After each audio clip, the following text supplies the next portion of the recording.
Hydrogen অপাৰেটৰৰ পৰা আদি কৰি যি নতুন টেকনলজি আছে সেইবিলাক নিজকে এডপ্ট কৰক আৰু নিজকে আহি থকা প্ৰত্যাহ্বানসমূহৰ বাবে প্ৰস্তুত কৰক। ধন্যবাদ। কাৰোবাৰ কিবা সুধিবলগীয়া থাকিল নেকি?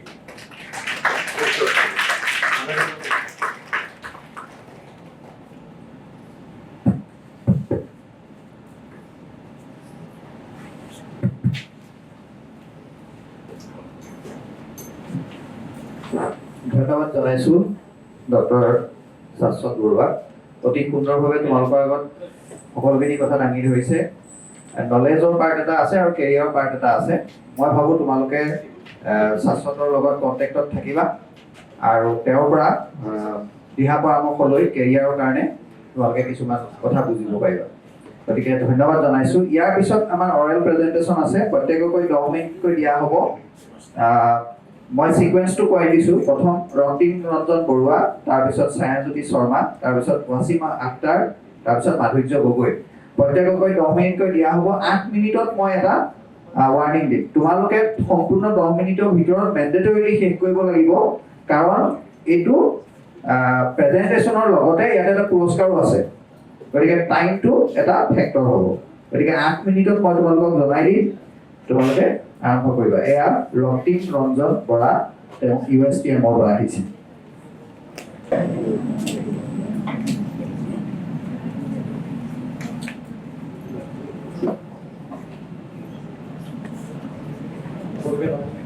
সকলোকে নমস্কাৰ। AISTC-ৰ ভাৰতীয় উন্নতি আৰু পৰিপুষ্টিৰ বাবে সক্ৰিয় পদক্ষেপ এই আঁচনিৰ অধীনত আনুষ্ঠানিক উপস্থিতিৰ বাবে মই নিজকে ধন্য অনুভৱ কৰিছোঁ। আজি মোৰ গৱেষণা পত্ৰৰ উপস্থাপন কৰিবলৈ শিৰোনাম হৈছে দৈত্যসম্পন্ন আৰু হাস্যকাৰী কাৰ্যক্ষমতাৰ সৈতে pH প্ৰতিক্ৰিয়াশীল মাইক্ৰজেলৰ ডিজাইন। ইয়াৰ বিষয়বস্তুটো হৈছে এনেধৰণৰ: প্ৰাথমিক পৰীক্ষামূলক অংশ, চৰিকাৰ স্বীকৃতি আৰু সংযোগ। প্ৰথমতে আমি এই ৰিচাৰ্চটোৰ পৰা মূল বিষয়বস্তুটো হৈছে পানী বিশুদ্ধকৰণৰ ওপৰত গুৰুত্ব প্ৰদান কৰি এই প্ৰজেক্টটো মই আৰম্ভ কৰিছিলোঁ। আৰু মই আৰু মোৰ সহযোগীয়ে মিলি এই প্ৰজেক্টটো জেল মেটেৰিয়েল প্ৰস্তুত কৰিছিলোঁ, যাৰ নামটো হৈছে মাইক্ৰজেল। আৰু এই জেলটোৰ মূল কামটো হৈছে যিকোনো এটা চলিউশ্যনৰ লগত ইয়াক এড কৰিলে এই চলিউশ্যনটো অম্লিক আৰু স্বাস্থ্যতা বনাব পাৰে। এই জেলটোৱে পানী আৰু বিভিন্ন ৰাসায়নিক পদাৰ্থ শোষণ কৰিব পাৰে আৰু এই বিশেষকৈ এই পানীত থকা বিষাক্ত পদাৰ্থবোৰ কমাব পাৰে। এইটো আমি কেনেকৈ প্ৰস্তুত কৰিছিলোঁ বুলি ক'লে ইয়াৰ প্ৰয়োজনীয় বস্তুসমূহ হৈছে এনেধৰণৰ বাণিজ্যিকভাৱে উপলব্ধ মাখন, NaOH, HCl, glycerol, methylene bisacrylamide, ammonium sulphate ইত্যাদি ধৰণৰ। এই ৰিয়েকশ্যনটো ল' pH-ৰ ৱাটাৰ এই জেলখিনিও স্ৱেল আপ হয়, যিটো ৱাটাৰ এট্ৰেক্টিভ হিচাপে আমি কাম কৰোঁ। আৰু হাই pH-ত ষ্ট্ৰিক্স হয়, আৰু অৰ্থাৎ পানীৰ লগত আকৰ্ষণটো কমি যায়। আৰু এই মাইক্ৰজেলটো আমি কেনেধৰণে প্ৰিপাৰেশ্যন কৰিছিলোঁ বুলি ক'লে হ'লে, প্ৰথমে আমি 1 গ্ৰাম পটাছ লৈছিলোঁ, যিটো 180 ডিগ্ৰী চেলচিয়াছত নাইট্ৰজেনৰ বায়ুমণ্ডলত লাহে লাহে গলি অক্সিজেন ৰোধ কৰা হৈছিল। তাৰপিছত গলি যোৱাৰ পিছত ক্ৰছ লিংকিং এজেণ্ট হিচাপে 0.06 গ্ৰাম NN মিথাইলিন বিস্কাইলামাইড যোগ কৰা হয়। তাৰপিছত 40 ডিগ্ৰীত অবিৰতভাৱে লৰচৰ কৰি লাহে লাহে 10 মিলিলিটাৰ জলীয় এমনিয়াম পাৰছালফেট দ্ৰৱ 3টা ভাগত যোগ কৰি পলিমাৰাইজেশ্যন আৰম্ভ কৰা হয়। এইটো মই কিদৰে কৈছিলোঁ, এইটো প্ৰক্ৰিয়াটোৰ এটা ডিজাইন মই বনাইছিলোঁ। আৰু এই বিক্ৰিয়াটোৰ মিশ্ৰণটো 70 ডিগ্ৰী চেলচিয়াছত 1 ঘণ্টা ৰাখি প্ৰক্ৰিয়াটো সম্পূৰ্ণ কৰা হৈছিলে। শেষত এটা বগা অস্বচ্ছ মাইক্ৰজেল পোৱা গ'ল, যিয়ে এই আঁচনিক দেখুওৱাৰ দৰে আকাংক্ষিত সামগ্ৰীৰ সফল গঠন নিশ্চিত কৰিছিল। ইয়াৰ চৰিত্ৰায়ন কৌশলটো এনেধৰণৰ: আমি মৌলিক বিশ্লেষণ, API স্পেক্ট্ৰস্কপি, পানী শোষণ, ক্ষমতা চাপ কৰা। এতিয়া আমি এই ফলাফল আৰু আলোচনা প্ৰক্ৰিয়ালৈ।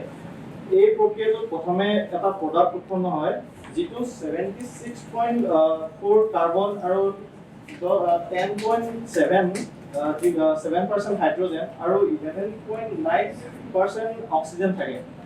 আৰু এই ভেলুখিনিয়ে এইটো বুজায় যে এই প্ৰডাক্টটোত ফেটি এচিডৰ পৰিমাণ বহুত বেছি, অৰ্থাৎ ই দীঘল শাখাযুক্ত কাৰ্বন এণ্ড হাইড্ৰজেনৰ চেইন পোৱা যায়। অৰ্থাৎ এই ৰিজাল্টে কনফাৰ্ম কৰে যে প্ৰডাক্ট 1ৰ গ্লাইচেৰল আৰু ফেটি এচিডৰ দ্বাৰা গঠিত হয়। আৰু এই প্ৰডাক্ট 1ৰ FPR বিশ্লেষণ, যিটো ইয়াত দেখুওৱা হৈছে, FPR বিশ্লেষণত ইয়াত এটা ষ্ট্ৰং পিক দেখা গ'ল, যিটো 1739 চেণ্টিমিটাৰ, যিয়ে এষ্টাৰ বমৰ উপস্থিতি সূচায়। আৰু এটা পিক পাওঁ, যিটো ইয়াত এটা পিক পাওঁ। এই পিকটোত 2850 to 2958 চেণ্টিমিটাৰ আৰু এটা 1458 চেণ্টিমিটাৰ এটা দেখা পাওঁ, যিয়ে কাৰ্বন অক্সিজেন বন্ধনী উপস্থিতি সূচায়। আৰু ইয়াত সংশ্লিষ্ট মাইক্ৰজেলৰ pH প্ৰক্ৰিয়াশীল ফুলাৰ আচৰণটো এনেধৰণৰ। পৰীক্ষামূলক অৱস্থাত যেতিয়া আমি pH 12ৰ পৰা 12 বিষয়ে ধৰি পানীৰ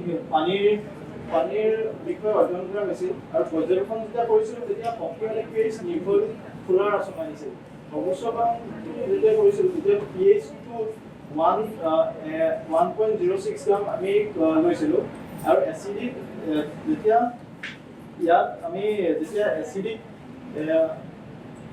যেতিয়া এচিডিক মাধ্যমত নিম্ন pH হৈছিলে, আমাৰ COH and NH2 গোটৰ ফটোনিছন হৈছিল, আৰু হাইড্ৰফিলিচিটি আৰু হাইড্ৰজেন বন্ডিং বৃদ্ধি হৈছিল, উচ্চ আয়স্মেটিক চাপ হৈছিল, অধিক পোলাৰ গুণ হৈছিল। আৰু মূল মাধ্যমত উচ্চ pH ডিপ্ৰটনেশ্যন, আয়নিক ক্ৰছ লিংকিং, শৃংখলৰ গতিশীলতা আৰু চাপ আৰু কম খোলা এনেধৰণৰ আচৰণ আমি পাইছিলোঁ। নেক্সট আমি ৰেডক্স কাৰ্যকলাপৰ পৰ্যবেক্ষণ কৰিছিলোঁ, যিটো KMNO4 দ্ৰৱৰ 1 ঘণ্টাৰ ভিতৰত সম্পূৰ্ণৰূপে ৰং বিচ্ছিন্ন হয়। নাইট্ৰজেলৰ শক্তিশালী চাপ ক্ষমতা নিশ্চিত কৰে। চাইট্ৰেট গোটসমূহে ডিহাইড্ৰ'চাইটলৈ অক্সিডাইজ হোৱাৰ সময়ত MnO7+2 চাপ কৰে, যিয়ে অনিষ্ট ৰেডক্স কাৰ্য ক্ষমতা সূচায়। আৰু 525 nm UV VIS-ত শোষণ ক্ৰমান্বয়ে হ্ৰাস পায় আৰু 1 ঘণ্টাৰ পিছত নোহোৱা হৈ যায়, যাৰ ফলত MN70 সম্পূৰ্ণ চাপ আৰু মাইক্ৰজেলৰ কাৰ্যক্ৰম ৰেডক্স কাৰ্যক্ষমতালৈ পৰীক্ষা কৰা হয়। দুইখন চিত্ৰতে দুটা বস্তু দেখুওৱা হৈছে। এতিয়া আমি সামৰণি অনুষ্ঠানত আমি কেনেকৈ গোটেই বস্তুটো কি হ'ল, এইটো বস্তু জনাবলৈ হ'লে মাখনৰ পৰা আহৰণ কৰা ফেটি এচিড, গ্লাইচেৰল, চাইট্ৰিক এচিডৰ পৰা পৰিৱেশ বন্ধুত্বপূৰ্ণ এটা পথ ব্যৱহাৰ কৰি এটা বহনক্ষম মাইক্ৰজেলৰ সংশ্লেষণ কৰা হৈছিল। আৰু চাইট্ৰিক এচিড আৰু মিথাইলিন ডিস্কাইলামাইড এই দুইটো ক্ৰছ লিংকৰ হিচাপে কাম কৰি এটা পুষ্টিৰ কাৰ্যক্ৰম পলিমাৰ নেটৱৰ্ক গঠন কৰিছিল। আৰু FTR আৰু মৌলিক বিশ্লেষণে মাইক্ৰজেলে মেট্ৰিক্স সফল এষ্টেৰিফিকেশ্যন আৰু চাইট্ৰেটৰ অন্তৰ্ভুক্তি নিশ্চিত কৰিলে। মাইক্ৰজেলে pH-টোৰ সৰ্বাধিক খোলা দেখুৱাইছিল, যিটো COH and NH2 গোটৰ ফটোনিছন আৰম্ভ হয়। আৰু চাইট্ৰেট স্থানে 1 ঘণ্টাৰ ভিতৰত KMNO4 সম্পূৰ্ণ চাপ কৰিবলৈ সক্ষম কৰে, যাৰ ফলত প্ৰডাক্টটোৰ সেউজ সংশোধন, অনুবাদক আৰু পানী বিশুদ্ধকৰণৰ বাবে উপযোগী হৈ পৰে। এই গোটেই বস্তু আমাৰ মূল উৎসটো এটাই, পৰিৱেশটো বচাবলৈ আমি পানী বিশুদ্ধকৰণ কেনেকৈ কৰিব পাৰোঁ তাৰ আমি এটা ৰিচাৰ্চ কৰিছিলোঁ। আৰু অৱশেষত মই সকলোকে এটা স্বীকৃতি দিব বিচাৰিম। VANICTৰ অধীনত IST পুঁজিয়ে শক্তি বহন ক্ষমতা আৰু জলবায়ু পৰিৱৰ্তন আন্তঃৰাষ্ট্ৰীয় সন্মিলন আয়োজক আৰু কাজিৰঙা বিশ্ববিদ্যালয়ক মই আন্তৰিকতাৰে ধন্যবাদ কৈছোঁ। এইটো কাৰণেই কৈছোঁ, নতুন কিবা এটা বস্তু ময়ো শিকিবলৈ পাইছোঁ। ময়ো নিজে যিটো কৰিছোঁ সেইটো মই আপোনালোকৰ আগত কৰিবলৈ পাইছোঁ। কিবা নতুনত্বতা কিবা পাইছোঁ, মই এই ইন ফিউচাৰ মোৰ নিজৰ হ'লেও নিজৰ ক্ষেত্ৰত হ'লেও আগবঢ়াই যাব পাৰিম আৰু মোৰ ক্ষেত্ৰতো পৰা হ'লেও নতুন কোনোবা নজনাই যদি কিবা এটা জানিব পাৰে সেইটো মই নিজকে সহায় কৰিব বুলি ভাবিম। ধন্যবাদ। ধন্যবাদ। কিবা সুধিবলগীয়া আছে নেকি? নাই যদি আমাৰ অতিথিসকলে আৰু দুগৰাকী নাম দিছে, তেওঁলোকৰ নামটো বাদ পৰি গৈছিলে। এইটো নাম কি আছিলে বাৰু? Sourajyoti Baruah Cotton college, Cotton university বৰ্তমান, আৰু লয়াশ্ৰী বৰা DCB কলেজ। তেওঁলোকক আমি আগতে মাতিম। প্ৰথম সৌৰজ্যোতি বৰুৱা আহিব। আজি সভাত উপস্থিত সকলোৱে মোৰ সন্মানীয় আৰু বিশিষ্ট ব্যক্তিসকললৈ প্ৰণাম সেৱা আৰু শ্ৰদ্ধা জনাইছোঁ। মই সৌৰজ্যোতি ফুকন কটন বিশ্ববিদ্যালয়ৰ গণিত বিভাগৰ স্নাতকোত্তৰ তৃতীয় ষান্মাসিকৰ এজন ছাত্ৰ। আজি মোৰ এই বিষয়বস্তুটো হৈছে মেলেৰিয়া সংক্ৰমণৰ গতিবিদ্যাৰ গাণিতিক মডেলিং আৰু বিশ্লেষণ। আজি এই সন্মিলনৰ মূল উদ্দেশ্যসমূহ হৈছে মেলেৰিয়া সংক্ৰমণৰ গাণিতিক মডেলিং পদ্ধতি অধ্যয়ন কৰা আৰু বিভিন্ন সাৱধানতা পদক্ষেপ আৰু ব্যৱস্থাসমূহ বিশ্লেষণ কৰা। মালেৰিয়া ৰোগটো আমি সকলোৱে শুনিছোঁ। মালেৰিয়া ৰোগটো এটা বহুতো জীৱ ভাবুকি দিয়া এটা ৰোগ, যিটো প্লাজমডিয়াম প্ৰটোজোৱান পেৰাচাইট দ্বাৰা মানৱ শৰীৰত আক্ৰমণ কৰা হয় আৰু ইয়াক ফিমেল এনাফেলিছ নামৰ এটা মহে আমাৰ মানৱ শৰীৰত সংক্ৰমণ কৰোৱায়। আৰু এই প্লাজমডিয়াম প্ৰটোজোৱান পেৰাচাইটৰ 5টা মূল প্ৰকাৰ আছে। এইকেইটা হৈছে plasmodium falciparum, plasmodium vivax, plasmodium ovale, plasmodium malariae, plasmodium knowlesi. এই 5টা বিধৰ ভিতৰত প্লাজমডিয়াম ফালচিপুৰাম হৈছে এটা বহুতো ভয়াৱহ এটা প্ৰকাৰ, যোনটো মানৱ শৰীৰত যেনেকৈ ধৰি লওক শিশুসকল যোনখিনি 5 বছৰতকৈ কম বয়সৰ গৰ্ভৱতী মহিলা, লগতে যিসকল ব্যক্তি অলপ সুস্থ নহয় তেওঁলোকক বেছিকৈ আক্ৰমণ কৰে। তাৰপাছত আপোনাৰ বিশ্ব স্বাস্থ্য সংস্থাৰ শেহতীয়া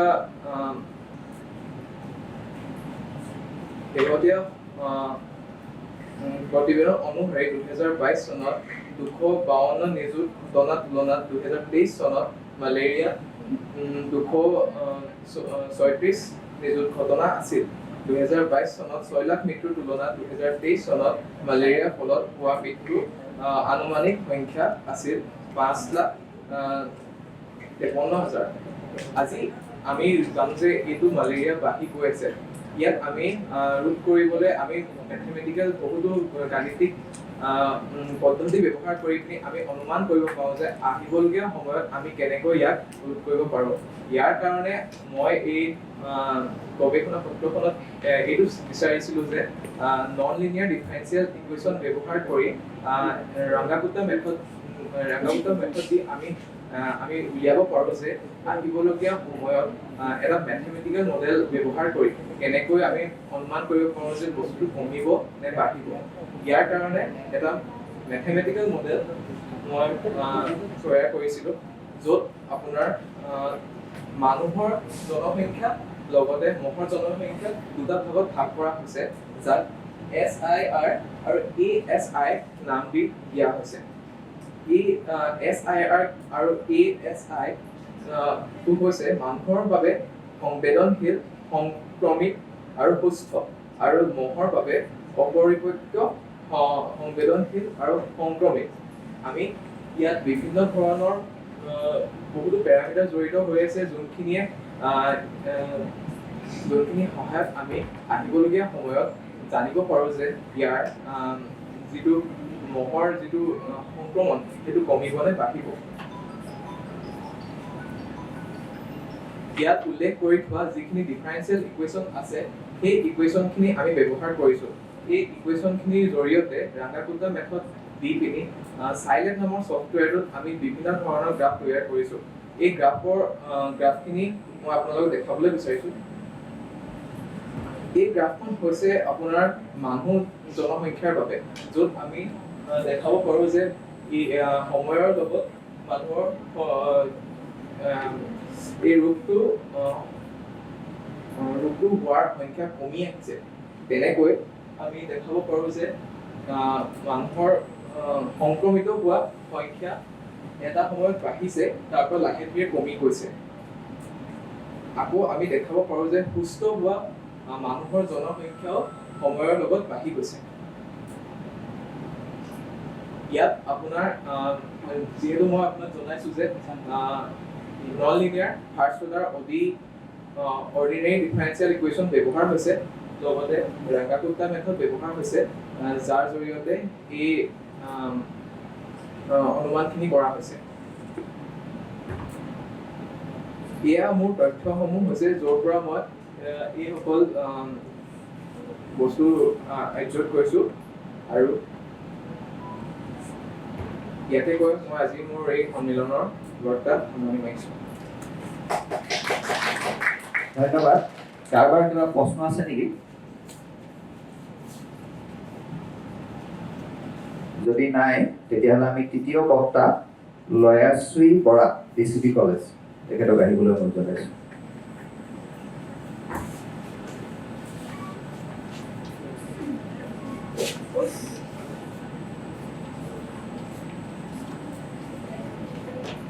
বিদ্যালয়ৰ পৰা আহিছোঁ। আজি এই অধিৱেশনৰ অধ্যক্ষ মহোদয়কে প্ৰমুখ কৰি ইয়াত উপস্থিত থকা সমূহ বিশিষ্ট ব্যক্তি আৰু ছাত্ৰ ছাত্ৰীসকললৈ মই শুভেচ্ছা জ্ঞাপন কৰিছোঁ। আজি মোৰ এই অধিৱেশনত উপস্থাপনৰ বিষয় হৈছে যুৱ জনসংখ্যাত সামাজিক মাধ্যমৰ আসক্তি আৰু কৃত্ৰিম বুদ্ধিমত্তাৰ দ্বাৰা প্ৰভাৱিত হোৱা জ্ঞানমূলক অৱনতিৰ গাণিতিক আৰ্হি। ইয়াত মই এইখিনি বিষয়বস্তু আলোচনা কৰিবলৈ আগবাঢ়িছোঁ। প্ৰথমতে আহিছোঁ পাতনিলৈ। পাতনিত মই প্ৰথম ক'ব বিচাৰিম যে সামাজিক মাধ্যম আৰু কৃত্ৰিম বুদ্ধিমত্তাক সামৰি লোৱা যিটো ডিজিটেল পৰিৱেশ বৰ্তমান ছাত্ৰ ছাত্ৰী বা নৱপ্ৰজন্মৰ বিকাশৰ ক্ষেত্ৰত এটা মৌলিক অংগ হিচাপে ই কাম কৰে, কিন্তু ই আমাক অবিশ্বাস্য ৰূপত সুযোগ আৰু সুবিধা প্ৰদান কৰিছে যদিও আমাক ই বিভিন্ন ধৰণৰ জটিল প্ৰত্যাহ্বানৰো সৃষ্টি কৰিছে। গতিকে এই গৱেষণাটোত মই দেখুৱাব খুজিছোঁ যে ই যিধৰণে আমাক সহায় কৰিছে, লগতে ই কেনেধৰণে আমাক বিপদলৈ ঠেলি দিছে সেই বিষয়ে ইয়াত আলোচনা কৰিছোঁ। সামাজিক মাধ্যমৰ নিচা কিদৰে নৱপ্ৰজন্মৰ মাজত বৃদ্ধি পাইছে, কৃত্ৰিম বুদ্ধিমত্তাৰ অত্যধিক ব্যৱহাৰৰ ফলত জ্ঞানমূলক অৱনতিৰ কিদৰে আশংকা বৃদ্ধি পাইছে, আৰু এই দুয়োটাকে আমি পৃথকে অধ্যয়ন কৰাটো একেলগে অধ্যয়ন কৰিবলৈ ইয়াত আমি যত্ন কৰিছোঁ। ইয়াত দেখুৱাইছোঁ যে দুজন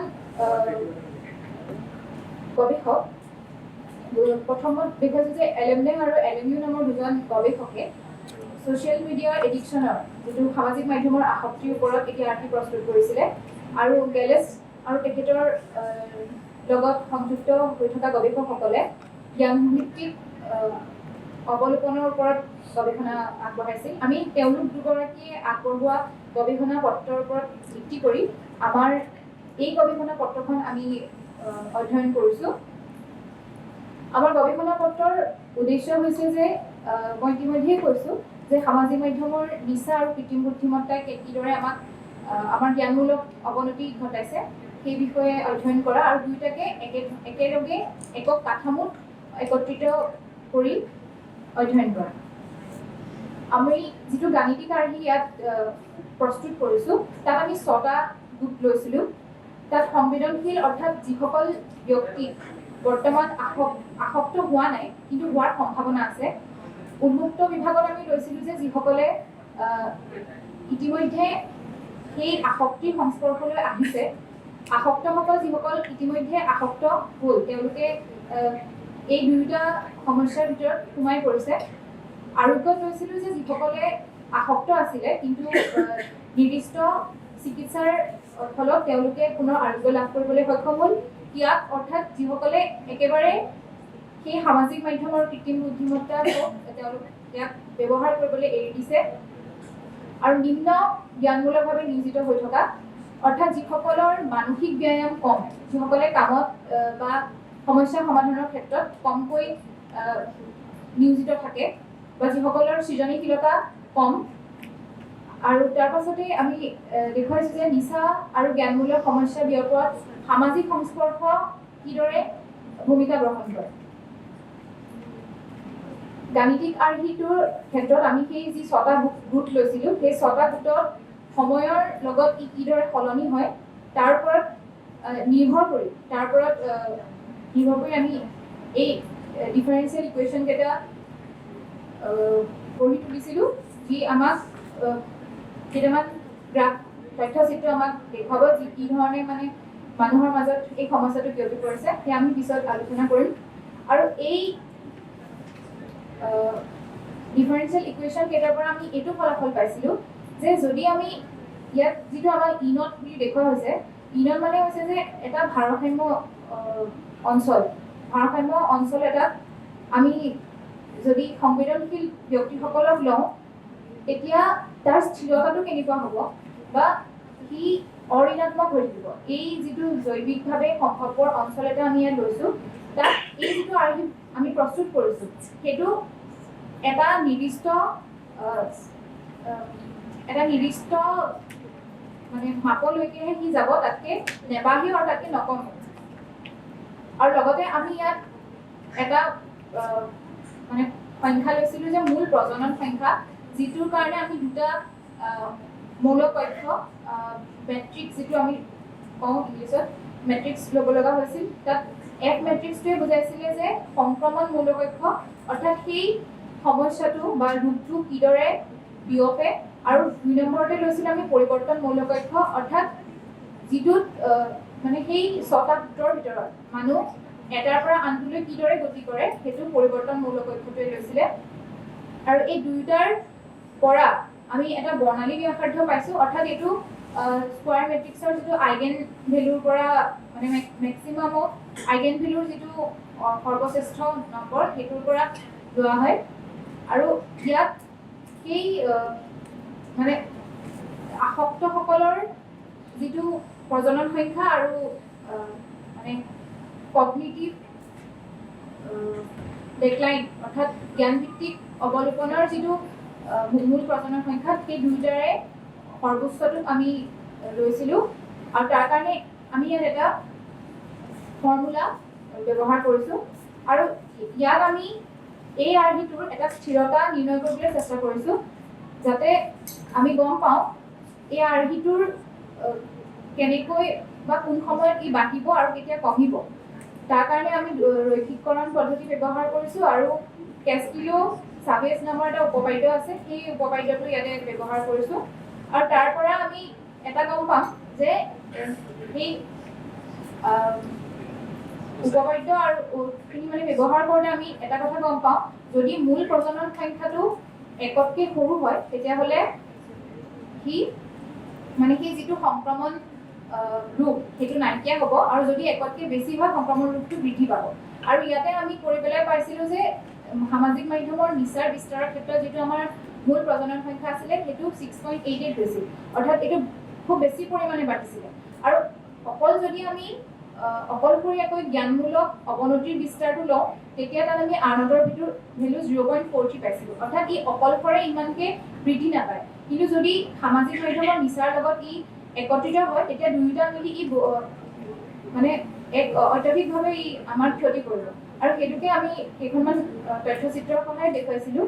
প্ৰথম তথ্যচিত্ৰখনত যিডাল ৰেখা ওপৰলৈ গৈছে ক'লা ৰঙৰ, সেইডালে দেখুৱাই যে কিমানে নাইকিয়া মানে কিমানখিনি মানুহে এই মানে সমস্যাটোৰ পৰা একেবাৰে আঁতৰি গৈছে, সেইটো ইয়াতে খুব বেছি। আৰু তাৰ পাছত আমি দুখন তথ্যচিত্ৰ পাইছিলোঁ। প্ৰথমখনত আমি দেখুৱাইছোঁ যে ইয়াতো আমাৰ যিটো ৰিকভাৰী বা আৰোগ্য লাভৰ সংখ্যাটো বেছি, কিন্তু যদি যিখন তৃতীয় তথ্যচিত্ৰ তাত আমি নতুনকৈ সংযোগ কৰা সেই নিম্ন জ্ঞানমূলক অৱনতিটো ইয়াত আমি সংযোগ কৰিছোঁ, তেতিয়া আমি দেখিছোঁ যে ই খুব বেছি পৰিমাণে বাঢ়ে। অৰ্থাৎ আন দুখনৰ তুলনাত যদি আমি দুয়োটা সমস্যাকে একত্ৰিত কৰোঁ, ই একেলগে বেছিকৈ বাঢ়ি যাব। গতিকে সেইখিনি আমি আমাৰ আৰ্হিটোৰ পৰা পাইছিলোঁ। শেষত মই এইটো ক'ব বিচাৰিম যে এই আৰ্হিটোৰ পৰা আমি গম পাব পাৰিছোঁ যে কি ধৰণে সমস্যাটো বিয়পে, কিন্তু সেই সমস্যাটো নাইকিয়া কৰিবলৈ আমি কেনেধৰণৰ প্ৰয়োজনীয়তা, কেনেধৰণৰ জৰুৰী কৌশল আমি ল'ব লাগে, সেইখিনি সম্পূৰ্ণৰূপে আমাৰ নিজৰ ওপৰতো অলপ নিৰ্ভৰ কৰে। কাৰণ আমি অনলাইনত যিমান সময় কটাওঁ, সেই সময়খিনিত মানদণ্ড বা কিমান সময় কটাম, তাৰ কাৰণে আমি নিজেই নিজকে সীমাবদ্ধ কৰিব লাগিব। আমাৰ মোবাইল ফোনতো থাকে যে মানে এটা নিৰ্দিষ্ট সময় বান্ধি ৰাখিব আমি পাৰোঁ। গতিকে আমি নিজেই নিজৰ ক্ষেত্ৰত অকণমান চেষ্টা কৰিব লাগিব। লগতে অনলাইনত আমি কিমান সময় ব্যৱহাৰ কৰিছোঁ বা কিমান সময় তাৰ লগত জড়িত আছোঁ, সেইটোৱে নহয় কি ধৰণে জড়িত আছোঁ, সেইটোও আমি লক্ষ্য ৰাখিব লাগিব। গতিকে সেইখিনিয়ে মই ক'ব বিচাৰিছোঁ এই গৱেষণা পত্ৰখনৰ জৰিয়তে। শেষত মই ক'ৰ পৰা লৈছিলোঁ এই তথ্য সূত্ৰখিনি ইয়াত লৈছোঁ। আৰু শেষত এটা ক'ব বিচাৰিম যে এই গৱেষণা পত্ৰখন প্ৰকাশ কৰোঁতে বা অধ্যয়ন কৰাৰ ক্ষেত্ৰত অসম কাজিৰঙা বিশ্ববিদ্যালয়ৰ ডক্টৰ বিজু কুমাৰ দত্ত ছাৰৰ তত্ত্বাৱধানত মই গৱেষণা পত্ৰখন লিখি উলিয়াইছোঁ। এয়াই আছিলে ক'ব লগা। ধন্যবাদ। ধন্যবাদ। সুন্দৰ টাইমৰ ভিতৰত আহিছে। ঠিক কুৱেশ্যন নহয়, মই আসলে কামটো খুব ভাল লাগিলে। মই কামটো চাইছোঁ, ইণ্ডাষ্ট্ৰীৰ কামটো চাইছোঁ, কামবিলাক ভাল লাগিছে আৰু সময়সূচীৰ আচলতে কাম। কিন্তু মই এইখিনিতে মই মাইকটো আচলতে এটা কথা জনাবলৈ আচলতে মই সুখী যে দুইটাই কামেই আচলতে খুব কম সময় তেওঁলোক দুজনে কৰিছে। তেওঁলোক দুইজন ছাত্ৰী আচলতে আমাৰ ইয়াত এটা এমহীয়া ইণ্টাৰ্ণশ্বিপ কৰিছিলে আৰু তাৰে ফল আচলতে আমি গৌৰৱান্বিত ইমান কম সময়ত ইমান ধুনীয়া এটা কাম কৰা যায়। ছায়াজ্যোতি শৰ্মা, তেওঁ আমাৰ বিশ্ববিদ্যালয়ৰে গৱেষিকা ছাত্ৰী। তেখেতক বক্তব্য ৰাখিবলৈ অনুৰোধ জনালোঁ।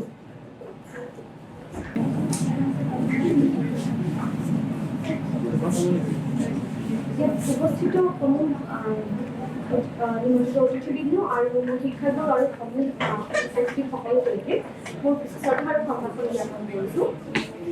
মই আজি ঐতিহাসিক কীৰ্তিচিহ্নসমূহৰ অৱক্ষয়ৰ বৈজ্ঞানিক মূল্যায়নৰ বাবে ঐতিহ্য ৰসায়ন বিজ্ঞানৰ ব্যৱহাৰৰ ওপৰত কৰা মোৰ এই ক্ষুদ্ৰ গৱেষণা উপস্থাপন কৰিম।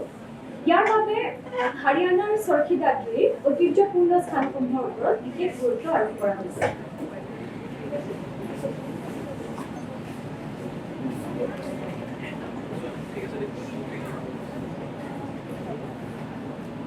ঐতিহ্য ৰসায়ন বিজ্ঞানৰ পদ্ধতিয়ে এটা আন্তঃশাখা পদ্ধতিক প্ৰতিনিধিত্ব কৰে, যিয়ে ঐতিহাসিক কীৰ্তিচিহ্নসমূহৰ অৱক্ষয় বুজিবলৈ আৰু সমাধান বিচাৰিবলৈ আমাক সহায় কৰে। ভাৰতৰ হাৰিয়ানাৰ ঐতিহাসিকভাৱে উল্লেখযোগ্য চহৰ চৰখীদাদ্ৰিত অসংখ্য কীৰ্তিচিহ্ন দেখা পোৱা গৈছে, যেনে প্ৰাচীন বাবা স্বামী দয়াল সমাধি, 1687 চনৰ শ্যামেশ্বৰ হ্ৰদ, 19 শতিকাৰ চৰখীদাদ্ৰি দুৰ্গ ইত্যাদি। বৰ্তমান এইসমূহে পৰিৱেশৰ প্ৰদূষণ, নগৰীকৰণ বা বিভিন্ন জলবায়ুৰ তাৰতম্যৰ পৰা নিৰন্তৰ ভাবুকিৰ সন্মুখীন হৈছে। মোৰ এই গৱেষণাৰ মূল লক্ষ্য হৈছে যে ভাৰতৰ কীৰ্তিচিহ্নসমূহৰ সংৰক্ষণৰ বাবে এনে এক বৈজ্ঞানিক ভেটি স্থাপন কৰা, যিয়ে বস্তুগত প্ৰামাণ্যতা আৰু সাংস্কৃতিক অখণ্ডতা দুয়োটাই বজাই ৰাখিব পাৰে। মোৰ গৱেষণাৰ মূল উদ্দেশ্যখিনি মই থুলমূলকৈ ক'ব বিচাৰিছোঁ যে বিভিন্ন ধৰণৰ উন্নত কৌশল ব্যৱহাৰ কৰি, যেনে XRD, FTIR, SAM, EXT বা XRF ইত্যাদি ব্যৱহাৰ কৰি বিভিন্ন ধৰণৰ গঠনত ব্যৱহাৰ হোৱা সামগ্ৰীসমূহ বিশ্লেষণ কৰা, ইয়াৰ উপৰি পৰিৱেশ আৰু মানৱজনিত বিভিন্ন কাৰকৰ দ্বাৰা প্ৰভাৱিত অৱক্ষয়ৰ ব্যৱস্থা চিনাক্ত কৰা আৰু ৰাসায়নিক বিজ্ঞান আৰু গঠনৰ মূল পদাৰ্থৰ সৈতে মিল থকা সামঞ্জস্যপূৰ্ণ আৰু বহনক্ষম সংৰক্ষণ কৌশল বিকশিত কৰা, আৰু শেষত সমগ্ৰ ভাৰতৰ বা অন্য কোনো স্থানৰ একেধৰণৰ ঐতিহ্য ক্ষেত্ৰৰ বাবে এক প্ৰতিলিপিযুক্ত বৈজ্ঞানিক পদ্ধতি উপস্থাপন কৰা।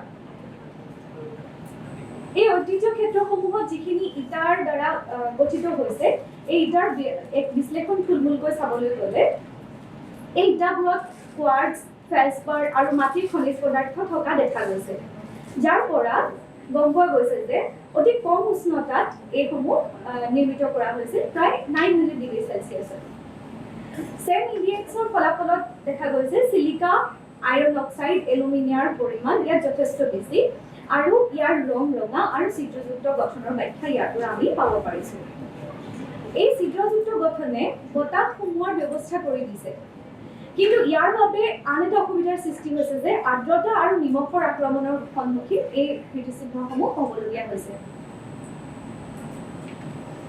আৰু যদি ইয়াত থকা মৰ্টাৰসমূহৰ বৰ্ণনা চাবলৈ যাওঁ, এই মৰ্টাৰসমূহ আছিল মূলতঃ চূণভিত্তিক, যিখিনি চিলিচিয়াছ এগ্ৰিগেট বা চিলিচিয়াছ কিছুমান গোটৰ ইটাৰ গুৰি অৰ্থাৎ চুৰখীৰ কিছুমান মিশ্ৰণ। এই মিশ্ৰণে হাইড্ৰলিক বৈশিষ্ট্য বহন কৰে আৰু প্ৰজলেনিক বিক্ৰিয়াৰ সৃষ্টি কৰে, যাৰ ফলত কেলছিয়াম চিলিকেট হাইড্ৰেট আৰু কেলছিয়াম এলুমিনেট হাইড্ৰেটৰ গঠন হয়, আৰু যিখিনি এই কীৰ্তিচিহ্নসমূহক দীৰ্ঘস্থায়ী কৰাত যথেষ্ট সহায় কৰিছে। ইয়াৰ পিছত পৰিৱেশৰ অৱক্ষয়ৰ ব্যৱস্থা।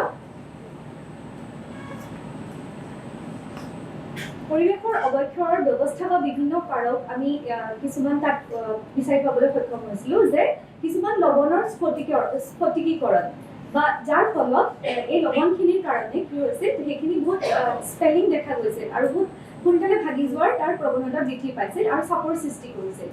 আৰ্দ্ৰতাৰ অনুপ্ৰৱেশে ক্ষয়ৰ পৰিমাণ বৃদ্ধি কৰিছিল। জৈৱ অৱক্ষয়বিলাকত বিভিন্ন ভেঁকুৰ, শেলাই, যেনেকৈ চাইনোবেক্টেৰিয়া ইত্যাদিৰ দ্বাৰা কিছুমান জৈৱিক এচিড তাত উৎপন্ন হৈছিল, আৰু এইবিলাকৰ দ্বাৰাও ক্ষয় প্ৰক্ৰিয়াটো বেছি খৰতকীয়া হ'বলৈ আৰম্ভ হৈছিল। ইয়াৰ উপৰি এনে এখন চহৰত বায়ু প্ৰদূষণ, এচিড ৰেইনে তেওঁৰ এই কীৰ্তিচিহ্নবিলাকৰ পৃষ্ঠভাগত কিছুমান তাৰ যিটো উজ্জ্বলতা সেইখিনি হ্ৰাস কৰিছিল। গতিকে অনুগাঁথনিক দুৰ্বলতা আৰু ৰাসায়নিক অস্থিৰতাৰ সৈতে এইবিলাক জড়িত হৈ পৰিছিল।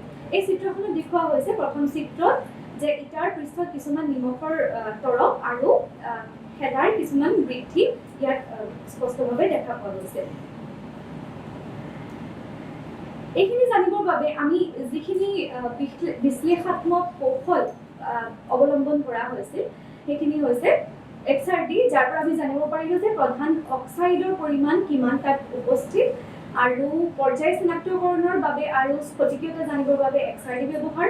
ইয়াৰ উপৰি কাৰ্যকৰী গোট উপস্থিত থকা আৰু পৰিৱৰ্তন পৰ্যায় ধৰা পেলাবৰ বাবে FTIR, চেম EDX, তাপৰ বিশ্লেষণ যেনে TGA, DCS ইত্যাদি ব্যৱহাৰ কৰা হৈছিল।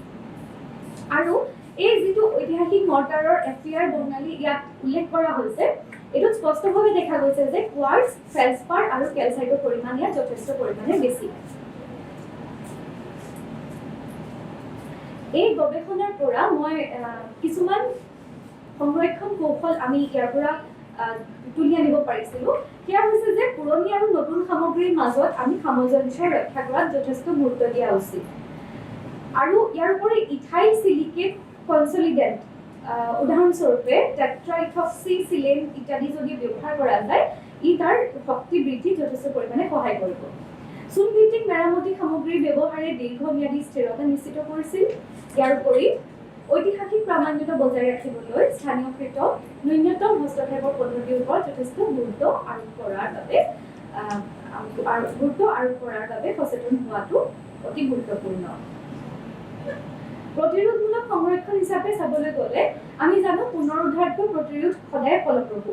গতিকে পানীৰ প্ৰৱেশ সীমিত কৰিবলৈ নিষ্কাশন বা চাদৰৰ ৰক্ষণাবেক্ষণ ৰূপায়ণ কৰা, ইয়াৰ উপৰি অণুজীৱৰ বৃদ্ধি নিয়ন্ত্ৰণ কৰিবলৈ বিভিন্ন বায়'চাইড প্ৰয়োগ কৰা, ইয়াৰ উপৰি পৰিৱেশ বন্ধুত্বপূৰ্ণ সংৰক্ষণক প্ৰসাৰিত কৰা ইত্যাদি কিছুমান উল্লেখযোগ্য পদক্ষেপ।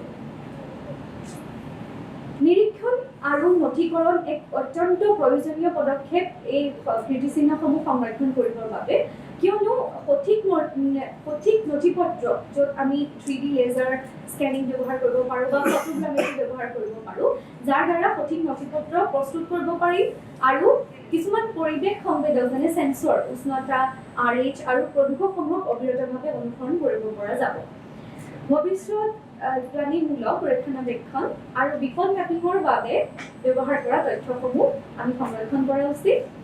এইখিনিয়ে ঐতিহ্য কৰ্তৃপক্ষৰ বাবে স্বচ্ছতা আৰু দীৰ্ঘম্যাদী পৰিকল্পনা নিশ্চিত কৰিব আৰু সম্প্ৰদায়ৰ সজাগতা আৰু অংশীদাৰসকলৰ জড়িততা উৎসাহিত কৰিব। শেষত উপসংহাৰ হিচাপে এই ক'ব বিচাৰোঁ যে ঐতিহ্য ৰসায়ন বিজ্ঞানে বিজ্ঞান আৰু সাংস্কৃতিক সংৰক্ষণৰ মাজত সেতুবন্ধন কৰিছে।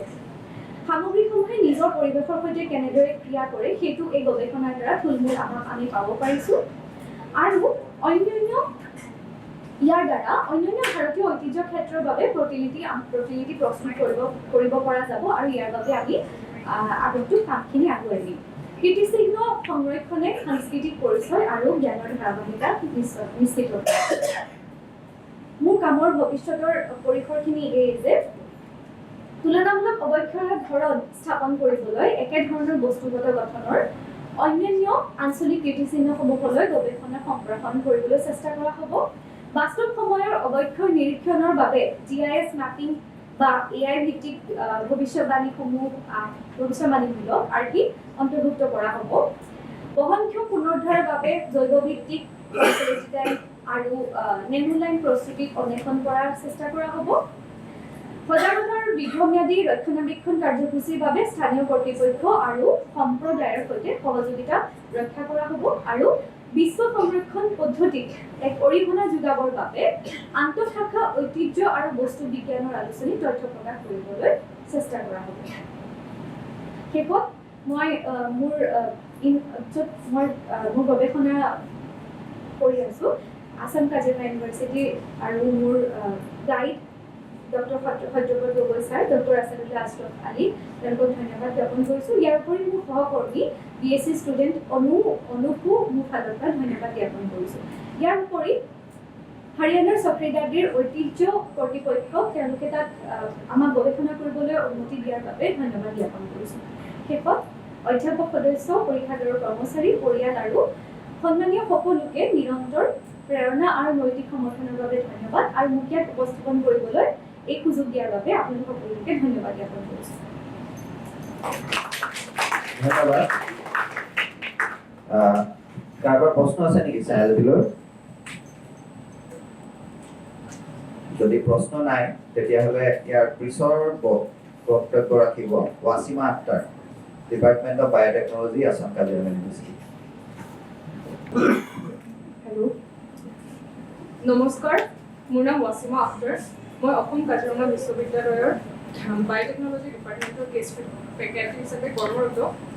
আজিৰ এই অধিৱেশনত মই জৈৱ ইন্ধন আৰু বায়ু প্ৰদূষকৰ সংযোগৰ মেপিঙৰ ওপৰত দুআষাৰ ক'ব ওলাইছোঁ।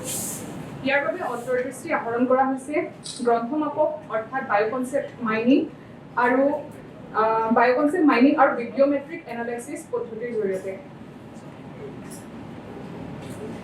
জীৱাশ্ম ইন্ধনে অত্যাধিক পৰিমাণৰ জীৱাশ্ম ইন্ধনৰ ইউজৰ ফলত পৰিৱেশত বায়ু প্ৰদূষণৰ সৃষ্টি হৈছে। সেয়েহে আমাক জীৱাশ্ম ইন্ধনৰ অল্টাৰনেটিভৰ খুবেই প্ৰয়োজন হৈছে। এই ক্ষেত্ৰত জীৱাশ্ম ইন্ধনৰ অল্টাৰনেটিভ হিচাপে জৈৱ ইন্ধনৰ প্ৰয়োজনীয়তাৰ কথা আহি পৰিছে। জীৱাশ্ম ইন্ধনৰ পৰা নিৰ্গত হোৱা গ্ৰীণহাউচ গেছে গোলকীয় উত্তাপকৰণত অৰিহণা যোগাইছে। গতিকে এই ক্ষেত্ৰত জৈৱ ইন্ধন এটা শুদ্ধ বিকল্প হ'ব পাৰে। জৈৱ ইন্ধনসমূহক ডিফাইন কৰিবলৈ জৈৱ ইন্ধনসমূহ জীৱদেহৰ পৰা আহৰণ কৰা মলিকিউলছৰ পৰা বনোৱা হয়। জৈৱ ইন্ধনক প্ৰধানতঃ 4টা প্ৰধান ভাগত ভাগ কৰিব পাৰি। ইয়াক ক'ব পাৰি first generation biofuels, second generation biofuels, third generation biofuels আৰু fourth generation biofuels. First generation biofuel নিৰ্মাণৰ ক্ষেত্ৰত প্ৰধানকৈ শস্যৰ পৰা আহৰণ কৰা কেমিকেলছৰ পৰা বনোৱা হয়। এই ক্ষেত্ৰত মুখ্য ভূমিকা পালন কৰে চুগাৰ কেন আৰু হুইট আদি শস্যই। দ্বিতীয় জেনেৰেশ্যন বায়'ফিউল প্ৰডাকশ্যনৰ ক্ষেত্ৰত এগ্ৰিকালচাৰেল ৱেষ্ট, ধান, খেৰ আদিৰ ব্যৱহাৰ কৰা হয়। তৃতীয় জেনেৰেশ্যন বায়'ফিউল প্ৰডাকশ্যনৰ ক্ষেত্ৰত শেলাই, বিশেষকৈ মেৰাইন এলগি, ব্যৱহাৰ কৰা হয় আৰু চতুৰ্থ generation which is considered as most evolved উন্নত বায়োফিউলৰ কাৰণে জেনেটিকেলি মডিফাইড অৰ্গেনিজমছ ব্যৱহাৰ কৰা হয় য'ত সেই অৰ্গেনিজমটোক ৰিকম্বিনেণ্ট টেকন'লজি পদ্ধতিৰে তাত নিঃসৰণ কৰা হয় যাতে সেই অৰ্গেনিজমছবিলাকৰ কাৰ্বন এবজৰ্পশ্যন কেপাচিটিটো বেছি হয়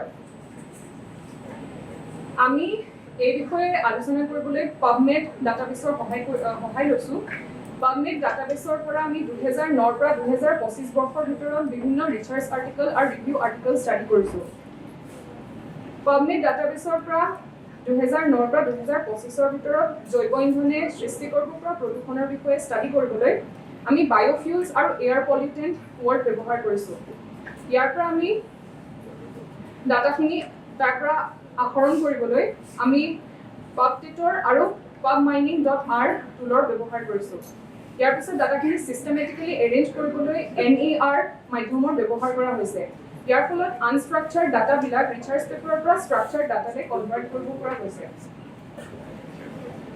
আমি পোৱা ফলাফলসমূহৰ বিষয়ে মই অলপ ক'ব বিচাৰিছোঁ যে 2009 পৰা 2025 চনৰ ভিতৰত 2015 চনত আটাইতকৈ বেছি জৈৱ ইন্ধনৰ বিষয়ে চৰ্চা কৰা হৈছে 2015 চনত সৰ্বাধিক গৱেষণা পত্ৰ আৰু ৰিভিউ আৰ্টিকলছ প্ৰকাশ পাইছে য'ত জৈৱ ইন্ধনে বায়ু প্ৰদূষণ সৃষ্টি কৰিব পৰা সম্ভাৱনাৰ বিষয়ে গুৰুত্ব দিয়া হৈছে 2015 চনৰ পিছত 2019 চনত দ্বিতীয় সৰ্বাধিক গৱেষণা পত্ৰ উপলব্ধ আছে য'ত জৈৱ ইন্ধনেও বায়ু প্ৰদূষণ সৃষ্টি কৰাৰ কথা আশংকা কৰা হৈছে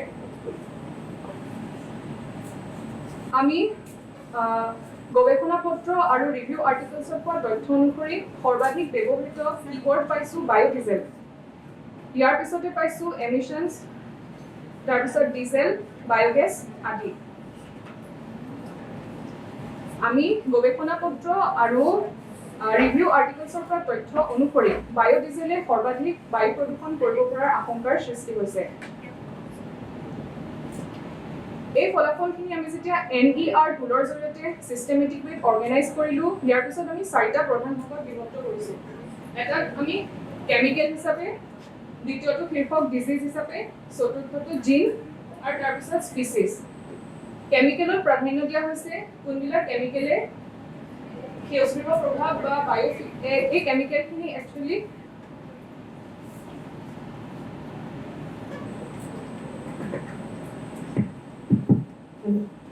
এই কেমিকেলখিনি একচুৱেলি বায়োফিউলছৰ পৰা নিৰ্গত হয় বায়োফিউলছৰ পৰা নিৰ্গত হোৱা যি বায়ু প্ৰদূষণকাৰী কেমিকেল তাৰ ভিতৰত প্ৰধানকৈ পোৱা কেমিকেল হৈছে কাৰ্বন তাৰপিছত PAH এইটোৰ অৰ্থ হৈছে পলিচাইক্লিক এৰোমেটিক হাইড্ৰ'কাৰ্বনছ ইয়াৰ পিছতে আছে carbon dioxide carbon monoxide methane আদি আমি শীৰ্ষ 10টা কেমিকেলক প্ৰাধান্য দিছোঁ পেৰাগ্ৰাফত দ্বিতীয়তে ডিজিজৰ ক্ষেত্ৰত দেখা গৈছে যে বায়োফিউলৰ পৰা নিৰ্গত হোৱা গেছৰ পৰা বিভিন্ন ধৰণৰ ডিজিজ হোৱাৰ আশংকা আছে ইয়াৰ ভিতৰত টক্সিচিটি ইনফ্লেমেটৰী কাৰ্চিনোজেনছ লাং ইফেক্টছ আদি প্ৰধান তৃতীয়তে বায়োফিউলছে ইনডাইৰেক্টলি জিনতো এফেক্ট কৰিছেগৈ ইয়াৰ ভিতৰত IL-8 য'ৰ পৰা পিছলৈ কেঞ্চাৰ হোৱাৰ আশংকা আছে IL-6 ইনফ্লেমেটৰী ডিজিজৰ কাৰণে বিশেষভাৱে ৰেছপনচিবল TNF-A ডায়েবেটিছ ডিজিজৰ বাবে বিশেষকৈ ৰেছপনচিবল গতিকে বায়োফিউলে ভৱিষ্যতলৈ ডিজিজৰ আশংকা বঢ়াই তুলিছে বিভিন্ন ধৰণৰ স্পিচিছ বায়োফিউল ইউজৰ ফলত এফেক্ট হৈছে ইয়াৰ ভিতৰত শস্যৰ ক্ষেত্ৰত চয়াবিন জীৱ-জন্তুৰ ক্ষেত্ৰত ৰেড মাইচ এলগি আদি বা মাইক্ৰ' অৰ্গেনিজমো অন্যতম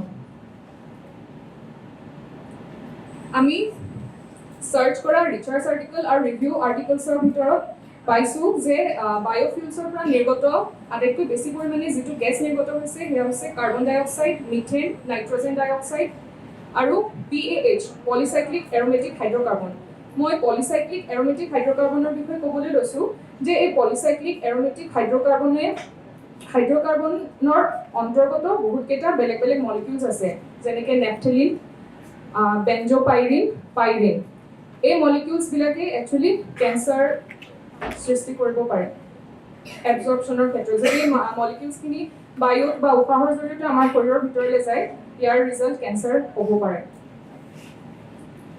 কনক্লুজনত মই এই বিষয়ে ক'ব বিচাৰিছোঁ যে জৈৱ ইন্ধনক একচুৱেলি জীৱাশ্ম ইন্ধনৰ অল্টাৰনেটিভ হিচাপে বিচৰা হৈছিল জৈৱ ইন্ধনক এইভাৱেই বাছি লোৱা হৈছিল কাৰণ ইহঁতৰ প্ৰদূষণ নাশক বুলি আৰু বায়ুমণ্ডলত ই প্ৰদূষণৰ মাত্ৰা কমাব বুলি বাছি লোৱা হৈছিল। কিন্তু দেখা গৈছে যে জৈৱ ইন্ধনেও কাৰ্বন ডাই অক্সাইড, কাৰ্বন মনক্সাইড, কাৰ্বন আদি সেউজগৃহ গেছবিলাকক মানে আদি বায়ুমণ্ডলত সেউজগৃহ গেছবিলাকৰ পৰিমাণ বঢ়াই তুলিছে। গতিকে এতিয়া আমি এইটো ক'ব বিচাৰোঁ যে এই জৈৱ ইন্ধনবিলাককো আৰু ৰিফাইন কৰাৰ আৰু মডিফাই কৰাৰ প্ৰয়োজন আহি পৰিছে, যাতে আমি ভৱিষ্যতৰ কাৰণে এখন আৰু প্ৰদূষণমুক্ত পৃথিৱী, প্ৰদূষণমুক্ত গ্লোবৰ আশা কৰিব পাৰোঁ। ধন্যবাদ। তেতিয়াহ'লে আমি ইয়াৰ পিছৰ বক্তা মাধুৰ্য গগৈক বক্তব্য ৰাখিবলৈ অনুৰোধ জনালোঁ।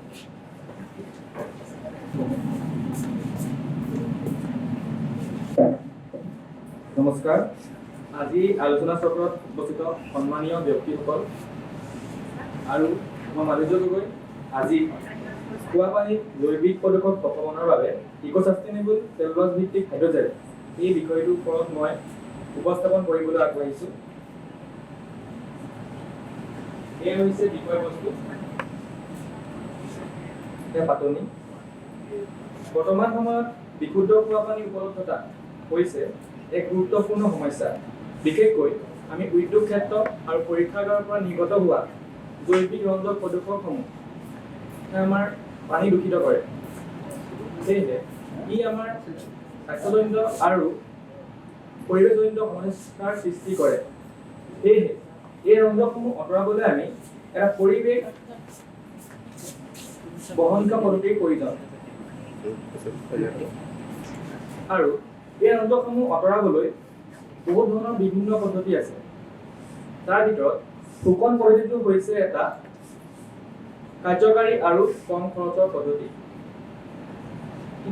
আমি চেলুলোজ ভিত্তিক হাইড্ৰজেল কিছুমান বৈশিষ্ট্যসমূহ দিয়া আছে। তাৰ ভিতৰত জৈৱ পচনশীলতা আৰু পাৰিপাৰ্শ্বিক উচ্চ পানী ধৰি ৰখা ক্ষমতা, প্ৰাকৃতিকভাৱে সমৃদ্ধ আৰু দিয়া আছে।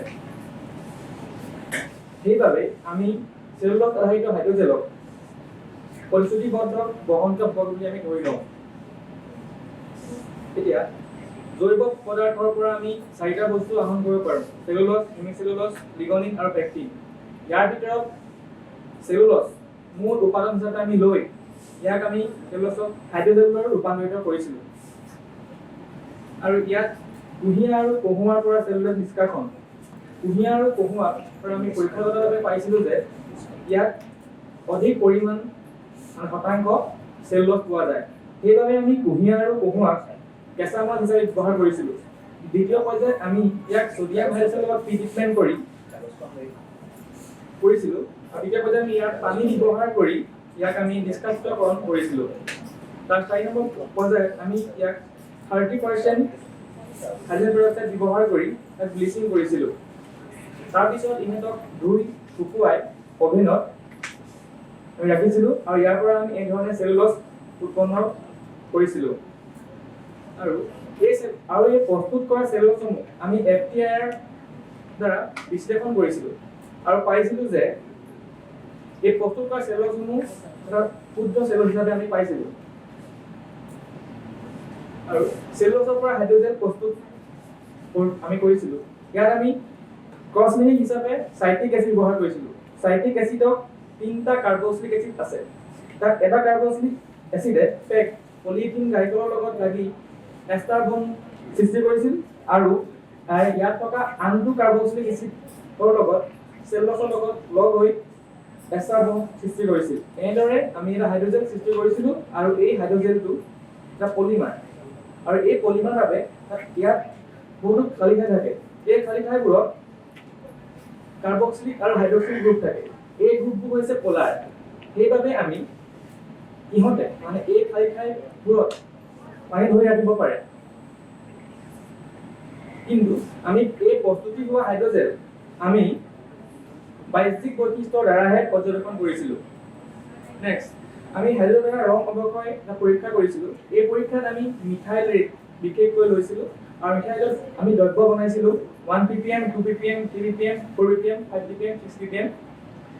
ইয়াত দেখাইছোঁ যে ওপৰৰ চিত্ৰত মিথাইল ৰেট হাইড্ৰজেন নথকা MR দৈৰ্ঘ্য আৰু দ্বিতীয় স্লাইডত হাইড্ৰজেন নথকা সৈতে MR দৈৰ্ঘ্য আৰু ইয়াত ৰঙৰ পৰিৱৰ্তন আমি দেখা পাইছিলোঁ আৰু এই ৰঙৰ পৰিৱৰ্তন আমি UV ভিজিবল স্পেক্ট্ৰস্কপিৰ সহায়ত বিশ্লেষণ কৰিছিলোঁ আৰু ইয়াত তালিকাত আমি হাইড্ৰজেন থকা আৰু হাইড্ৰজেন নথকা ইভিজিবল স্পেক্ট্ৰস্কপিৰ সহায়ত ইয়াত বিশ্লেষণ কৰিছিলোঁ আৰু ইয়াৰ পৰা আমি পাইছিলোঁ যে এই হাইড্ৰজেনটোৱে যোনটো ব্যৱহাৰ কৰিছিলোঁ তাত জৈৱিক ৰঞ্জক যোনটো মিথাইল ৰেট কাৰ্যকৰীভাৱে শোষণ কৰিছিল আৰু পাইছিলোঁ যে 1 ppm ঘনত্বত প্ৰায় 80% মিথাইল ৰেট অপহৰণ কৰে আৰু উচ্চ ঘনত্বটো ই গুৰুত্বপূৰ্ণভাৱে বৰণহীন হৈ দেখুৱায় আৰু তালিকা 3 নম্বৰত আমি ইয়াত MR দ্ৰব্যসমূহ অপসাৰণ শতাংশসমূহ আমি উলিয়াইছিলোঁ আৰু এইসমূহ আমি বিয়েট-লেম্বাৰ্ট ল ইউজ কৰি পেলাই উলিয়াইছিলোঁ উপসংহাৰ এই অধ্যয়নটোৱে আমাক দেখুৱাই যে কুঁহুৱা আৰু কুঁহিয়াৰ আদি বায়'মাছৰ পৰা আমি চেলুলজ ভিত্তিক হাইড্ৰজেন প্ৰস্তুত কৰিব পাৰোঁ আৰু এই হাইড্ৰজেনটোৱে পৰিৱেশ বহনক্ষম আৰু অতি কাৰ্যকৰী হিচাপে কাম কৰিব পাৰে ধন্যবাদ প্ৰত্যেক নিজে কাম কৰা কিছুমান ফটো দেখুৱাইছে আৰু কাৰোবাৰ কিবা প্ৰশ্ন আছে নেকি সুধিবলগীয়া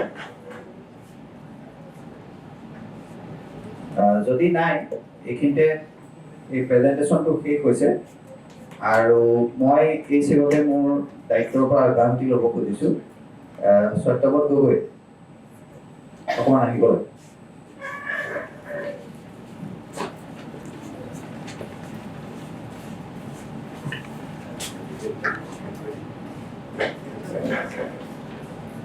ছাৰলৈ অশেষ ধন্যবাদ চতুৰ্থ কাৰিকৰী অধিৱেশনৰ ইমানতে সমাপ্ত হৈছে পৰৱৰ্তী কাৰ্যসূচী চলাই নিবৰ কাৰণে মই সুকন্যাক অনুৰোধ জনালোঁ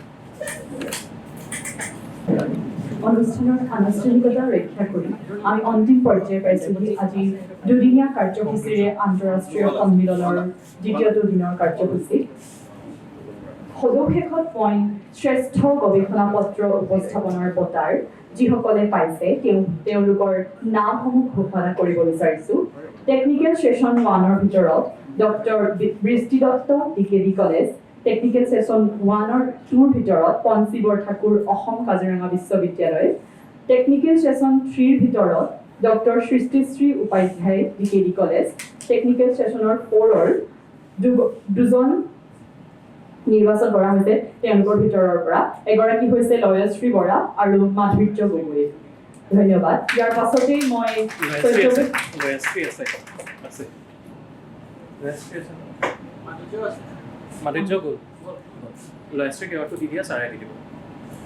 তেখেতক মঞ্চলৈ আমন্ত্ৰণ জনাইছোঁ তেখেতৰ চাৰ্টিফিকেটখন দিবলৈ মই ডক্টৰ নৱজ্যোতি সত্য ছাৰক মঞ্চলৈ আমন্ত্ৰণ জনাইছোঁ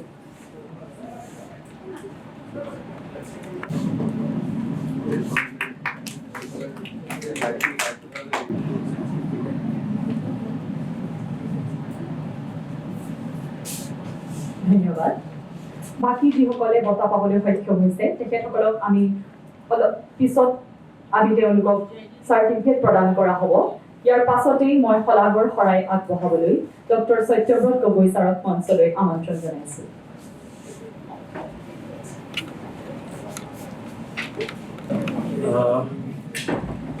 দুদিনীয়া আন্তঃৰাষ্ট্ৰীয় অধিৱেশনৰ আমি অন্তিম পৰ্যায়ত উপনীত হৈছোঁ মই অন্তিম কাৰ্যসূচী চলাই নিবলৈ আগবঢ়াইছোঁ সেয়া হ'ল শলাগৰ শৰাই পোনপ্ৰথমে মই কাজিৰঙা বিশ্ববিদ্যালয় কৰ্তৃপক্ষক তেওঁলোকৰ সহায় আৰু সহযোগৰ বাবে কৃতজ্ঞতা জ্ঞাপন কৰিলোঁ দ্বিতীয়তে EK মিশ্ৰ ছাৰ তেখেত আমাৰ উপাচাৰ্য মহোদয় আৰু ডক্টৰ সুমিতা চৰকাৰ পঞ্চম মহোদয়ালৈ আমাৰ কৃতজ্ঞতা জ্ঞাপন কৰিলোঁ তৃতীয়তে সকলো অংশগ্ৰহণকাৰীলৈ আমি আন্তৰিক কৃতজ্ঞতা জ্ঞাপন কৰিলোঁ তেওঁলোকৰ অবিহনে এই অনুষ্ঠানটো সম্ভৱ হৈ নুঠিলহেঁতেন আমি অসমৰ বিভিন্ন প্ৰান্তৰ পৰা আমি অংশগ্ৰহণকাৰীসকলক আমি পাইছিলোঁ ডিগবৈ কলেজ ডিব্ৰুগড় ইউনিভাৰ্চিটি যোৰহাটৰ বিভিন্ন কলেজ USTM গুৱাহাটী তাৰপিছত Mangaldoi college north Lakhimpur college এই সমূহ কলেজৰ অংশগ্ৰহণকাৰীয়ে এই আন্তঃৰাষ্ট্ৰীয় সন্মিলনখনত অংশগ্ৰহণ কৰিলে। চতুৰ্থতে মই আমাৰ যিসকল কিনট স্পিকাৰ আছিলে তেখেতসকলক কৃতজ্ঞতা জ্ঞাপন কৰিলোঁ। ডক্টৰ ৰঞ্জিত দত্ত, তেখেত আমাৰ আন্তঃৰাষ্ট্ৰীয় বক্তা আছিলে কুৱেইটৰ পৰা, তেখেতক মই কৃতজ্ঞতা জ্ঞাপন কৰিছোঁ। তেজপুৰ বিশ্ববিদ্যালয়ৰ ৰূপম কটকী ছাৰ, অধ্যাপক কুকুম কুমাৰ বনিয়া, অধ্যাপক Palash Deshnath, doctor Montu Bhuyan, doctor Surajit Konwar, doctor Mukulesh Baruah, doctor Shashanka Shekhar Borkotoky, doctor Shashwat বৰুৱালৈ আমাৰ ফালৰ পৰা আন্তৰিক কৃতজ্ঞতা জ্ঞাপন কৰিলোঁ। মই আয়োজক সমিতিৰ সকলো সদস্যলৈ কৃতজ্ঞতা জ্ঞাপন কৰিলোঁ। আপোনালোকৰ সহায় সহযোগিতা অবিহনে এই অনুষ্ঠানটি কৃতকাৰ্য হৈ নুঠিলহেঁতেন। মই আয়োজক সমিতিৰ সদস্য doctor Biju Kumar Dutta, doctor Rekharani Dutta, doctor Munu Bora, doctor Adhenu Shekhar Khound, doctor Pankaj Bora, doctor Lipika Khataniar, doctor Ruparani De, doctor Manasi Kakati, doctor Nishant Shukla, doctor Bishal Prajapati, Shri Pulak Bora, Debaparna Bhagawati, Bedakshi Baruah, Rupam Sharma, Nawab Wasim Ahmed, Dhrubajyoti Baruah, Udipta Kamal Baruah, Anikesh Gupta, Bitupan Baruah, Rashmirekha Goswami, Monalisa Hati Baruah, প্ৰশান্ত গৌতম, পৰাশমণি বৰঠাকুৰ, দেৱদীপ খাউন, সঞ্জয় কৃষ্ণ বৰুৱা, ত্ৰিনয়ন ফুকন, ঋষভ চান্দিল্য আৰু দীপজ্যোতি গোস্বামীলৈ বিশেষ কৃতজ্ঞতা জ্ঞাপন কৰিলোঁ। যুটীয়া সম্পাদক ডক্টৰ সৰফৰাজ আহমেদ, ডক্টৰ দিব্যজ্যোতি বৰা, বিশাল দাস আৰু ডক্টৰ কংকনা গোস্বামীলৈ বিশেষ কৃতজ্ঞতা থাকিল। তাৰ উপৰিও আমি কনফাৰেন্সখনৰ লগত সংগতি ৰাখি এখন কাৰ্যক্ৰমণিকা প্ৰকাশ কৰিছোঁ। এই কাৰ্যক্ৰমণিকাখনৰ প্ৰকাশনৰ দায়িত্ব লোৱা doctor Gitanjali Baruah, doctor Himashree Mahanta, doctor Asadullah Ashraf Ali, doctor Priyankush Pratik Bora আৰু ডক্টৰ নৱজ্যোতি শইকীয়ালৈ আমাৰ বিশেষ কৃতজ্ঞতা থাকিল। আমি অধ্যাপক নৱজ্যোতি শইকীয়ালৈ বিশেষভাৱে কৃতজ্ঞতা জ্ঞাপন কৰিছোঁ। ছাৰ এই সন্মিলনখনৰ আহ্বায়ক আছিল। ছাৰৰ সহায় সহযোগিতাই আমাৰ সন্মিলনখন সফল কৰাত সহায় কৰিলে। লগতে ডক্টৰ শশাংক প্ৰতিম শাণ্ডিল্য, তেওঁ সহ সমন্বয়ক আছিল সন্মিলনৰ ইনভাইটেশ্যন দিয়াৰ পৰা আৰম্ভ কৰি প্লেনিং কৰা গোটেইখিনিতে ডক্টৰ শশাংক প্ৰতিম শাণ্ডিল্যৰ সহায় আছিল অতিকে গুৰুত্বপূৰ্ণ। মই তেখেতলৈ সদায় কৃতজ্ঞ হৈ ৰওঁ। তাৰপিছত আহিলে আমাৰ সকলো ছাত্ৰ ছাত্ৰী স্বেচ্ছাসেৱক দল। তো ফটোগ্ৰাফিৰ পৰা আৰম্ভ কৰি ৰেজিষ্ট্ৰেশ্যনলৈকে তোমালোকে যিখিনি কাম কৰিলা তাৰ কাৰণে আমি তোমালোকৰ প্ৰতি অতিশয় কৃতজ্ঞ আৰু ভৱিষ্যতেও তোমালোকৰ পৰা এনেদৰে সহায় সহযোগ পাই যাম বুলি আশা কৰিলোঁ। শেষত আমি AICTE আৰু অটলৰ প্ৰতি আমি কৃতজ্ঞতা জ্ঞাপন কৰিলোঁ, কাৰণ যিকোনো এখন কনফাৰেন্স, যিকোনো ৱৰ্কশ্বপ পাতিবৰ কাৰণে আমাক ফাইনেন্সিয়েল ছাপোৰ্টৰ দৰকাৰ। চ' এই ক্ষেত্ৰত AICTE আৰু অটলে আমাক ফাইনেন্স কৰিলে, গতিকে তেখেতসকলৰ প্ৰতি আমি অতিকে কৃতজ্ঞ আৰু তেখেতসকলৰ প্ৰতি আমি কৃতজ্ঞতা স্বীকাৰ কৰিছোঁ। পুনৰ অহাবাৰ একেই অনুষ্ঠানত লগ পোৱাৰ আশাৰে মই সকলোকে ধন্যবাদ জ্ঞাপন কৰিলোঁ। Thank you. পুনৰবাৰ মোৰ তৰফৰ পৰা সকলোলৈকে ধন্যবাদ জ্ঞাপন কৰি আজি দুদিনীয়া কাৰ্যসূচীৰ আন্তঃৰাষ্ট্ৰীয় সন্মিলনৰ সফল সমাপ্তি হৈছে বুলি ঘোষণা কৰিছোঁ। ধন্যবাদ। তুমি আপটো থৈ দিবা। নহয়, তুমি কৈ দিবা যে আমাৰ আগত কোন হ'ব কুৱেইট ৰিলিং ফ্লুইড তুমি কৈ দিয়া।